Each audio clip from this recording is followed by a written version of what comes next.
የህወሓቱ ጀነራል ተገደለ። 400 ታጣቂዎች በጅምላ ተቀበሩ። አስደንጋጭ ዝርዝር ወጣ። የህወሓት አፈሳ የተቃወሙ እናቶች እየተለቀሙ ነው። አዲሱ የካይሮ ኮርፊያ ግብጽና ኢትዮጵያ ሳይስማሙ ቀሩ። በከፍተኛ ውጥረት የተካሄደው ስብሰባ ያለ ስምምነት ተበተነ። በህወሓቱ አርሚ 70 ላይ ስለደረሰው ኪሳራ አስደንጋጭ ዝርዝር ይፋ ሆነ። ህወሓት ያለማንም እርዳታና እገዛ የ4 ኪሎን በትር ለመቋቋም ዝግጁ ነኝ ቢልም ከወደ ሱዳን ተከታታይ መርዶ የያዙ መረጃዎች ወደ መቀለ እየጎረፉ ናቸው። ከጀነራሉ ጎን ተሰልፎ እየተዋጋ ያለውን የህወሓት ጦር የመሩት ቁልፍ የጦር አዛዥ ጨምሮ 400 የህወሓት ታጣቂዎች መገደላቸው ዛሬ የወጡ ወታደራዊ መረጃዎች አመልክተዋል። በዚህ የተበሳጨው ቡድኑ ታዲያ በቀሉን በመቀለ እናቶች ላይ የተወጣ መሆኑ የተሰማ ሲሆን ከቀናት በፊት የግዳጅ አፈሳውን የተቃወሙ እናቶች ቤት ለቤት ተለቅመው መታሰራቸው ተሰምቷል። ከታሳሪዎች መካከል በአንድ እጅ ሕፃን ልጇን አቅፋ በሌላ እጅ አውቶቡስ ላይ ድንጋይ ስትወረወር የታየችው ጀግና እናት እንደምትገኝበት ተገልጿል። አነጋጋሪው መረጃ ይዘነዋል፣ በዝርዝር እንመለስበታለን።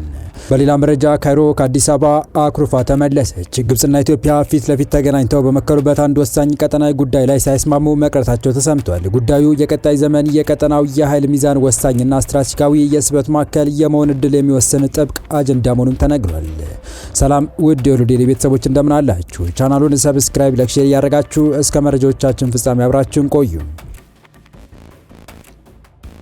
በሱዳን እየተካሄደ ባለው ውጊያ ላይ ከጀነራል አልቡርሃን ጦር ጋር ወግነው የፈጥኖ ደራሽ ኃይሉን ከኩርሙክ ከተማና ከብሉ ናይል ግዛት ለማስወጣት እየተደረገ ባለው ጦርነት የተሳተፉ የህወሓት ታጣቂዎች ዋና አዛዡን ጨምሮ በፈጥኖ ደራሽ ኃይሉ ሰራዊት መገደላቸው ተሰምቷል። ይህ በእንዲህ እንዳለ ህወሓት ለገጠመው ወታደራዊ ኪሳራና ፖለቲካ ለመረጋጋት ማስታመሚያ እንዲሆን አቅዶ እየሰራበት ያለው የግዳጅ ወታደራዊ አፈሳና ለሽያጭ የማቅረብ ዘመቻ አጥብቀው የተቃወሙ የመቀለ እናቶች ቤት ለቤት እየታደኑ ወደ ዘብጥያ እየተወረወሩ መሆናቸው ተጋልጧል። ኢትዮጵያ ድንበር ላይ ተባብሶ ከቀጠለው የሱዳን ግጭት ጋር ተያይዞ ከድንበር የወጡ መረጃዎች እንዳረጋገጡት ከሆነ የአርሚ 70 አንደኛ ኮር ዋና አዛዥ የሆኑት ወታደራዊ መኮንን በውጊያ ላይ መገደላቸው የተረጋገጠ ሲሆን ሌሎች ከፍተኛ የጦር አዛዦች ቆስለዋል ነው የተባለው። ስትራቴጂካዊቷን የድንበር ከተማ ኩርሙክን ለመያዝ በተደረገው ውጊያ ከጀነራል አልቡርሃን ጎን ሆነው በቅጥረኛ ተዋጊነት የተሳተፉ መሆናቸው በስፋት ሲነገር የነበሩት የኮሎኔልነት ማዕረግ ያላቸው የአርሚ 70 አንደኛ ኮር አዛዥ መገደላቸው ሲነገር ሌሎች 3 ከፍተኛ የኮር አዛዦችና በቁጥር ያልታወቁ ታጣቂዎች መቁሰላቸውን የተሰማው። እንደ መረጃ ምንጮች ገለጻ ከሆነ በኢትዮጵያና ሱዳን ድንበር አቅራቢያ በምትገኘው ኩርሙክ ከተማ በነበረው ከባድ ውጊያ የቆሰሉ የህወሓት ታጣቂዎች በብሉ ናይል ግዛት ከተሞች ሕክምናቸውን እየተከታተሉ እንደሆነ ዛሬ የወጡ መረጃዎች ይገልጻሉ። ሰሞኑ ውጊያ ላይ የነበሩ ታጣቂዎች ሕክምና ላይ ቢሆኑም ከፍተኛ ጉዳት የደረሰባቸው አዲስ ተጨማሪ የህወሓት ታጣቂዎች ወደ ደማዜንና ሲና ቀጠና እየተላኩ መሆኑን መረጃዎች ገልጸዋል። በተለይ ከባድ የአካል ጉዳት የደረሰባቸው ታጣቂዎች ደማዜን ወደሚገኝ ህክምና ማዕከል ገብተው ህክምና ላይ እንደሚገኙ የገለጹት የመረጃ ምንጮች ከዚህ ቀደም ከአልቡርሃን ጎን ሆነው ሲዋጉ ከነበሩ የህወሓት ታጣቂዎች መካከል 400 የሚሆኑ ታጣቂዎች ሲንጃ ተብሎ በሚጠራ ቦታ ማለቃቸውን በማስታወስ ጦርነቱ ህወሓትን ክፉኛ ዋጋ እያስከፈለና የበርካታ ኢትዮጵያውያን ወጣቶችን ህይወት እየቀጠፈ መሆኑን ገልጸዋል። የመረጃ ምንጮቹ እንደሚሉት ከሆነ ከአንድ ዓመት በፊት ካርቱም ከተማን ለመያዝ በተደረገ አስጨራሽ ግብግብ ላይ ተሳታፊ ከነበሩ የህወሓት ታጣቂዎች መካከል ልዩ ስሙ ሲንጃ ተብሎ በሚጠራ ቦታ ከ400 በላይ የህወሓት ታጣቂዎች የተገደሉ ሲሆን በዚህ ጦርነት የተደመሰሱ የህወሓት ታጣቂዎች በስፍራው የጅምላ ቀብር ስነ ስርዓት እንደተፈጸመላቸው አክለው ገልጸዋል። ይህ በእንዲህ እንዳለ ህወሓት አሁንም ተጨማሪ ኃይሎች ወደ ውጊያ እንዲቀላቀሉ እያደረገ መሆኑ የተሰማ ሲሆን የአርሚ 13 እና የአርሚ 70 አባላት ወደ ኩርሙክ ግንባር ተጨማሪ ወታደራዊ ዘመቻ ለማድረግ ከአልቡርሃን ጎን ሆነው እየተንቀሳቀሱ መሆኑን የገለጹት የመረጃ ምንጮች ቀደም ብሎ ወደ ቀጠናው ገብተው የነበሩ የአርሚ 13 እና የአርሚ 70 አባላት ኩርሙክ ከተያዘች በኋላ ወደ ኢትዮጵያ ድንበር በመዝለቅ በቤንሻንጉል ጉሙዝ ክልል ካማሺ ዞን ውስጥ ይገኛሉ ተብለው የሚገመቱ የፈጥኖ ደራሽ ኃይሉን ወታደራዊ ጦር ሰፈር ለመያዝ አቅደው ነበር ብለዋል። አሁን ወደ ግንባር የሚያቀኑት ተዋጊዎችም ቀዳሚ እቅድና ፍላጎት ተመሳሳይ ሊሆን ይችላል ተብሏል። በዚህ መሃል ታዲያ አሜሪካ የሱዳን ቀውስ በዘላቂነት ለመፍታት ጣልቃ ልትገባ መሆኑ ታውቋል። ጉዳዩን አስመልክቶ ከወደ አሜሪካ እየወጡ ያሉ መረጃዎች የሱዳን መንግስት ከአሜሪካ ለቀረበለት የሰላም ምክር ሀሳብ መልስ መስጠቱ አመላክቷል። ሮይተርስ እንደዘገበው 3 ዓመታትን የዘለቀው የሱዳን የእርስ በርስ ጦርነት እንዲያበቃ በሚል አሜሪካ አዲስ የሰላም ምክር ሀሳብ አቅርባለች። ይህ ምክር ሀሳብ ባለፈው ወር ማለትም ጁን 20 ለሱዳን ወታደራዊ መንግስት እንደደረሰውም አስረድቷል። ሮይተርስ ይህንን ምክር ሀሳብ እንደተመለከተው ገልጾ በውስጡ ሁለቱም ተፋላሚዎች በአስቸኳይ የ90 ቀናት የተኩስ አቁም እንዲያደርጉና ይህም ወደ ዘላቂ ተኩስ ማቆም የሚያመራ ውይይት ለመጀመር እንዲችሉ በር እንዲከፍት የሚል ሀሳብ እንዳለበት ተጠቅሷል። እንዲሁም ተፋላሚው ፈጥኖ ደራሽ ኃይል ከሰሜናዊ ዳርፉርና ሰሜናዊ ኮርዶፋን የተወሰኑ ቦታዎች ለቆ የሚወጣበትን መንገድ የሚያስፈጽም በተመድ የሚመራ ግብረ ኃይል እንዲሰማራም የሚጠይቅ መሆኑን የጠቆመው ዘገባው በሌተር ጀነራል አልቡርሃን የሚመራው ወታደራዊ መንግስት በአብዛኛው ምክር ሀሳቦች ላይ መስማማቱን አስታውቋል። ይሁንና ተፋላሚው የተወሰኑ አካባቢዎችን ለቆ እንዲወጣ በሚለው ላይ ተቃውሞ ማቅረቡን አስረድቷል።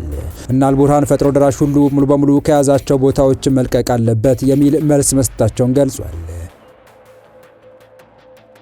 የአሜሪካ መንግስት በዚህ ምክር ሀሳብ በአገሪቱ ውስጥ አንድ የጦር ኃይል ብቻ እንዲኖርና ዲዳር እንዲፈጸምም ያስቀመጠ መሆኑን የጠቀሰው ዘገባው እንዲሁም ሙስሊም ብራዘርሁድንና ሚሊሻዎችን የሚያካትት በሲቪል የሚመራ መንግስት ሽግግር እንዲኖር የሚጠይቅ መሆኑን አስረድቷል።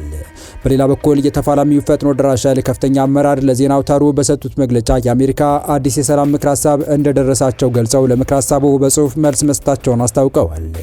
ምላሹ ምን እንደሆነ ግን ከመናገር ተቆጥበዋል። በዚሁ ህወሓትን ወደ ተመለከተው ሌላኛው መረጃ ስናልፍ ህወሓት የአፈሳ ዘመቻውን እየተቃወሙ እናቶች ቤት ለቤት አድኖ እያሰረ መሆኑን ተሰምቷል። በትግራይ ክልል መዲና መቀለ ከተማ ልጆቻችን ለውትድርና እየታፈሱ ነው በሚል የተቃወሙ እናቶች በጸጥታ ኃይሎች ተይዘው በመቀለ ከተማ ሰሜን ፖሊስ ጣቢያ መታሰራቸው መረጃዎች ጠቁመዋል። እናቶች በግዳጅ ወታደራዊ ምልመላ ላይ ተቃውሞ ካሰሙ በኋላ የተለያዩ ዛቻና ማስፈራሪያ ሲደርሳቸው የሰነበተ ቢሆንም ትናንት ምሽት ጨለማን ተገን ያደረጉ የህወሓት ታጣቂዎች እነዚሁ እናቶችን ከየመኖሪያ ቤታቸው ወስደው ማሰራቸው ታውቋል። ከስሩ ጋር ተያይዞ እናቶች የታሰሩበት የፖሊስ ጣቢያ ኃላፊዎች ታሳሪዎች ከቤተሰቦቻቸው ጋር እንዳይገናኙ ልብስና ምግብ እንዳይገባላቸው መከልከላቸውም ታውቋል። ከተያዙት እናቶች መካከል አንዷ ባለፈው ሳምንት በአንድ እጅ ህፃን ልጅ አቅፋ በሌላ እጅ ታዳጊ ልጇን ሊነጥቃት የተዘጋጀው አውቶቡስ ላይ ድንጋይ ስትወረወር ትታይ የነበረች ትገኝበታለች ሲሉም የመረጃ ምንጮች አክለዋል። በአሁኑ ወቅት እስር ላይ የምትገኘው እናትና አብሯት የታሰረው ህፃን ልጅ ምግብና ሕክምና የሚያስፈልጋቸው ቢሆንም ፖሊስ ይህንን ከልክሏል የተባለው። በቀጣይ መረጃ ግብጽና ኢትዮጵያ ፊት ለፊት ተገናኝተው በመከሩበት አንድ ወሳኝ ቀጠናዊ ጉዳይ ላይ ሳይስማሙ መቅረታቸው ተሰምቷል። ጉዳዩ የቀጣይ ዘመን የቀጠናውን ኃይል ሚዛንና ስትራቴጂካዊ የስበት ማዕከል የመሆን ዕድል የሚወስን ጥብቅ አጀንዳ መሆኑን ተነግሯል። በኢትዮጵያ አዘጋጅነት ለ4 ቀናት አዲስ አበባ ሲካሄድ የቆየው 22ኛው የምስራቅ አፍሪካ የኃይል ትስስር ሚኒስትሮች ምክር ቤትና 37ኛው የአስተባባሪ ኮሚቴ አስቸኳይ ልዩ ጉባኤ ዛሬ ተጠናቋል። ጉባኤው ያስፈለገው ግብጽና ሊቢያ ጨምሮ 13 አባል ሀገራት ያሉ ትስስሩ የመበታተን አደጋ የተጋረጠበት በመሆኑ ነው። አባል ሀገራቱ ከመበታተን ለመታደግ የህግ ማዕቀፎችን በማሻሻልና ማጠናከር ማስፈለጉ የውሃና ኤነርጂ ሚኒስትር ኢንጂነር ሀብታሙ ኢቲፋ ገልጸዋል። በጉባኤው አዲስ የሚመሰረተው የኤሌክትሪክ ኃይል የገበያ ማዕከል ዋና መቀመጫውን ለመወሰን ውይይት ተደርጓል። በዚህ አጀንዳ ኢትዮጵያ ከድርጅቱ አባል ሀገራት ብቸኛ የኃይል አቅራቢ እንደመሆኗ ለ4 ቀናት በዘለቀው የትስስር ሚኒስትሮች ምክር ቤት ስብሰባ ከፍተኛ ሙግት ማካሄዱ ተገልጿል። በተለይም ከግብጽ ጋር የገበያ ማዕከሉ ኢትዮጵያ መሆን አለበት በሚለው ሀሳብ ከፍተኛ ሙግት መደረጉ ኢንጂነር ሀብታሙ ገልጸዋል። በዚህ ጉዳይ የግብጽ ተወካዮች ማዕከሉ ወደ ካይሮ ካልሆነ በሚል የያዙት አቋም ከኢትዮጵያ ጋር ከመግባባት ሳይደርሱበት ጉባኤው ተጠናቋል። የተወደዳችሁ የቻናላችን ቤተሰቦች ለአሁኑ ለእናንተ ይመጥናሉ ብታደምጧቸው ታተርፉባችኋላችሁ ብለን የመረጥንላችሁ ዕለታዊ መረጃዎቻችን እስካሁን ያደመጣችኋቸው ነበሩ። በተመሳሳይ ሀገራዊና ቀጠናዊ ጉዳዮች እንዲሁም ዓለም አቀፋዊ የጂኦፖለቲካ ወታደራዊና አነጋጋሪ ክስተቶችን ለበለት ተከታትለን በትኩስ ይዘን እንደምንቀርብ እያሳወቅን የቻናሉ ቤተሰብ ካልሆናችሁ ሰብስክራይብ፣ ቪዲዮን ላይክ እና ሼር በማድረግ ተደራሽነታችን ታሰፉ ዘንድ አክብሮታዊ ግብዣችን ነው። አበቃን። ሰናይ ጊዜን ተመኘን።